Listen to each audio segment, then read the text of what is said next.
Today I review Captain America White Issue 1, All New Hawkeye Issue 5, and Spider-Verse Issue 5. Hello and welcome to the show with reviews. I'm Auram, and we're back to reviewing comics. I was actually able to get to my comic book store this week, so, once again, we're reviewing comics, as we always do. Let's get started.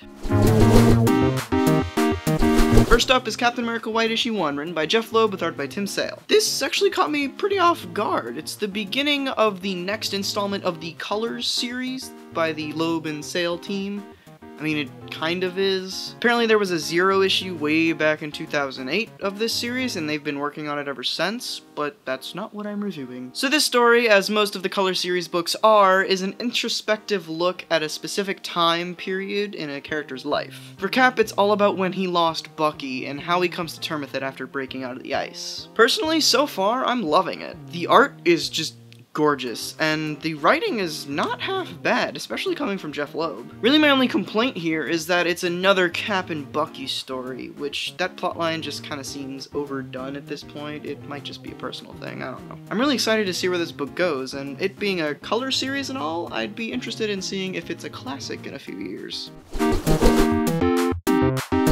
Next up is All New Hawkeye Issue 5, written by Jeff Lemire with art by Ramon Perez. This short-lived series is now at its end, and the finale is actually pretty confusing. The book is basically just tying up loose ends and capping off old stories, except it doesn't? At the end of the book you see Old Man Barton, which as far as I know is just something that's in the all-new, all-different Marvel universe. So is this set there?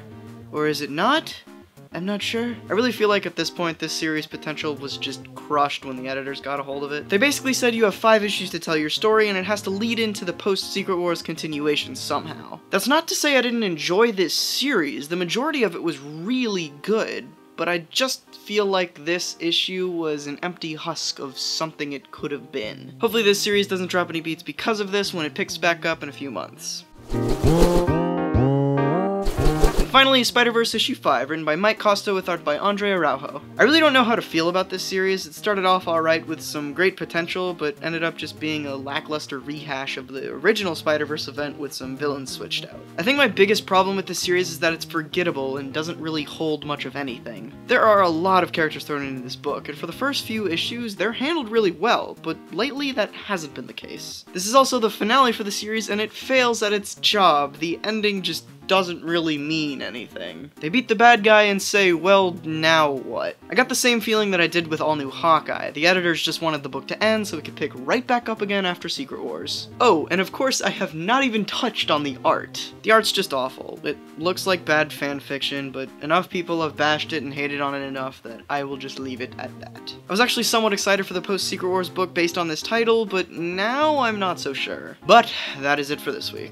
I expected this round to be kind of a dud, and I wasn't really wrong. Fun titles did come out, but there was a lot of meh mixed in there. Talk about your pulls or what you thought about the books I reviewed in the comments. That all being said, thanks so much for watching. Next time I fly really high in the air and start deconstructing an airship and make it look like Legos.